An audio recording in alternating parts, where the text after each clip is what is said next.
Welcome back to another YouTube video, FlareFX, where we make shading very simple. Now it's another week, it's another dollar, guys. You already know. If you're new here, please make sure to hit the subscribe button, turn on the post notification, guys. I post this type of content week in, week out. So now, guys, this is episode 2 of me growing or getting funded from 5k to $100k, right? So right now we are in drawdown, guys, 3% drawdown. So what I will do, guys, is I will go over my journal. We'll go over the trades that I did take, right? What time I took them, what date I took them, what lessons I learned, and then we'll go over to the Funded Next terminal where I'll show you the trades and how they've affected my account, guys. And at the end, I'll add a psychology session where I basically explain like how I've coped with the losses and what I've done to really remain disciplined and patient, especially with this process, guys. So make sure to watch till the end. But nonetheless, let's go to my trading journal. All right. So the last time you guys were with me, we were on this trade that we took on German 30, guys. The only trades I've been getting is actually German 30, right? We took this trade on the 9th of September, this year, 2024, right? It's a German 30 trade, and then this is the one that hit full TP, right? We even journaled how the trade hit full TP, how I closed partials, and I think moving forward, I need to let my trades play out regardless of the setup, and I should stay away from my phone or the MT5 screen because it does give me anxiety, right? This was a 1s to 3RR, right? We did log relatively, what is this? $150, so it wasn't too much of a bad trade. This was supposed to be a 6R, but because we closed half of the position because of anxiety, we changed that, right? So now approaching the next trade, I took it differently, right? So we had another trading opportunity on the 17th of September, right? This is the gold trade. Price has already pushed and meet all the all-time high, and I still see gold pushing higher. This ticks all my boxes in my trading plan. Psychology, I'm feeling pretty good, and I understand probabilities play out and the market will do its thing. So this trade didn't play out, and I marked it out, right?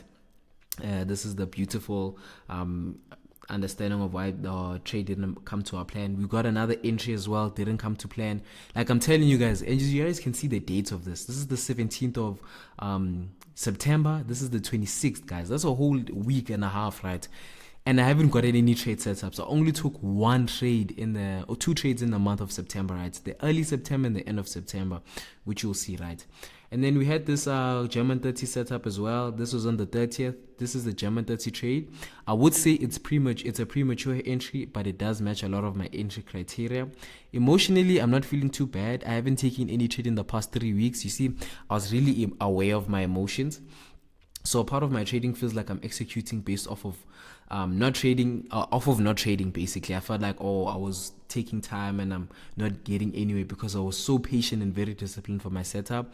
But it matched my trading plan, so I am going to manage my risk. So I took this trade, guys, right? It came to an entry.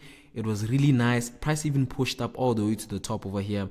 I was hoping to come for full TP. So price didn't do that. It just literally pushed all the way to the downside, mainly because it was a red folder day, guys. I think it was manufacturing PMI, right?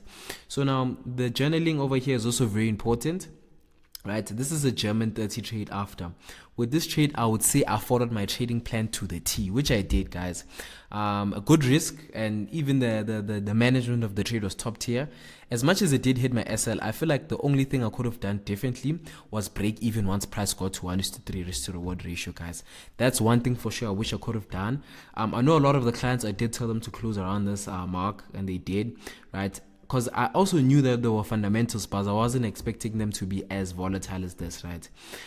It was a red folder day, so all in all, I could have managed the trade a little bit better, but emotionally, I do feel a bit bummed out, but it's part of my strategy, and this one was a technical error. That's something that I did realize. I lost 1.5%. The only thing I did do properly in this trade is that I did move my stop loss a little bit lower because I was risking 2%, so I took it down a bit to 1.5%, right? So it wasn't as hectic as like a full L, basically, right? And then I took this German 30 trade. This was today, actually, on the 3rd of October. This is a Jet 30 trade. This trade met a lot of my entry criteria, but I think I could have really waited for a more cleaner setup. That's one thing for sure. This was more of a reversal trade, I even wrote it here. Emotionally, I feel like this trade was out of FOMO because I knew that the overturn of German 30 is bullish, so I tried catching a reversal, which is harder than going for my traditional continuation setup. So I lost 2%, guys. So it was that 1.5% and an initial 2%, guys. So I am down like 3%, not too bad, because I was up in profits, right? Remember. So it was a bit hectic in terms of psychologically, but one thing I would say is that, and moving forward with these funded accounts and these challenges, I will be looking for a lot more of my continuation setups, right? And even if I do get a reversal one, I will be waiting more for like confirmation entries more than anything else, guys. But I want to go to the funded next trading terminal so you guys can see how it's looking in terms of the account, right? All right.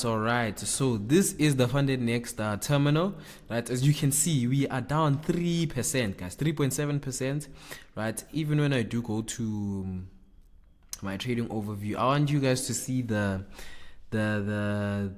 scale, how it was moving, guys, right? So initially, this is where we were chilling at 5K, right? We pushed. Equity wise, we pushed. So like a reminder, right? The red shows you the equity, so how much I was floating, and then the balance is how much I actually had in the account, right? So we were pushing all the way to the top, and then we eventually sunk all the way to the downside, right? Relatively really close to your 825, and then we pushed all the way to the top to break even, right? So clean cut finish. Around the 10th of September, we were relatively above profits, right? We were chilling really nicely. And then the rest of the month, I didn't take any trades because I didn't see anything, guys. And that's where the discipline came in. So from the 10th all the way to the 30th, so 20 days with no trading, right? Just looking at the market and what it's doing, and I didn't find anything. And then I eventually did take the trade setup, the one that I showed you in German 30. We were in profits all the way to the top, and then price just dropped all the way to the downside to like 4k 95. So I had I was down a percentage, like just 1%, and then I did take another trade, and then which brought me down all the way to the downside, right? So our equity curve is all the way going up and going down, right? But the thing is, guys, it's the probability of the trades as well. Like, you never know, but I know for sure that the way I traded and the risk management used properly in this accounts, like we will eventually get to a point where we pass the account. Hopefully it is in the next 3 trades. I like to get the challenges out of the way and really focus on the funded and get those payouts as soon as I possibly can, guys. But for the guys who are watching, this is what you can be expecting, guys. Like, it's not all sunshine and rainbows, hence why I like doing this type of content. Some of the guys wouldn't even watch till this far, but the guys who are, it gives you that sense of understanding that even if you're having drawdowns, it happens, guys. The only way to do things is to manage your risk, as you can already see that 850, I think the most we can drop by is like 4,600. So I'm gonna make sure that I do manage my risk accordingly, right? And then, as you can see, the only things I've been trading is German 30 and gold, like I said in the first episode, so you can go watch that out, right? But we will be patient, guys. We will be patient to see how it moves, right?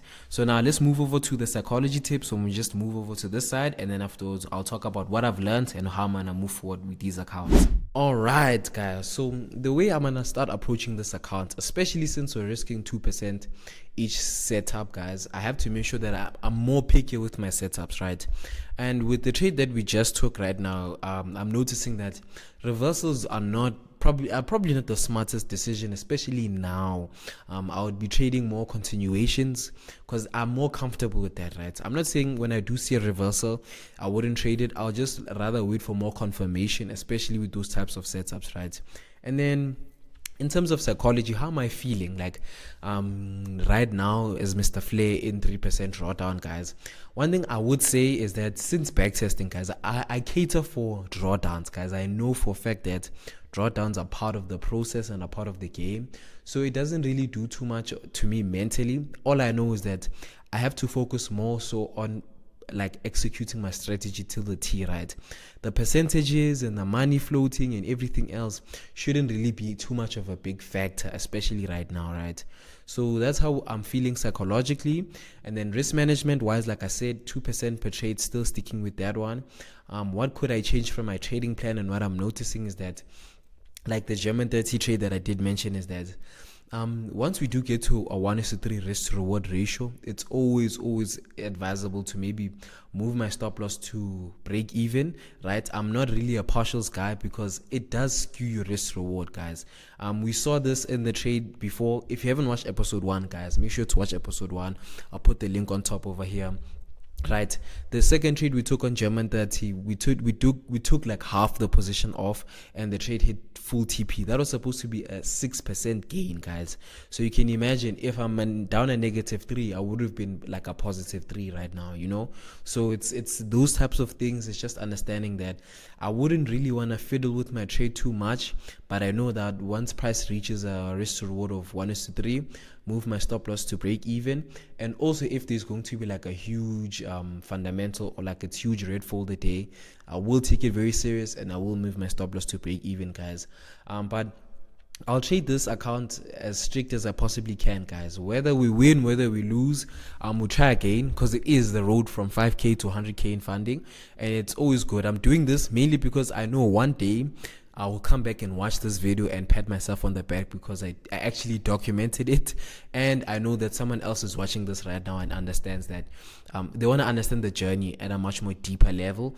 And I know, guys, it's tough, and this is the realities. You can be in drawdown, especially after you buy these accounts and you really try to grow them, right? But I want to show you that with risk management, following your trading plan and trading only 2 instruments, you can really change your trading and really change and elevate yourself as a person, right?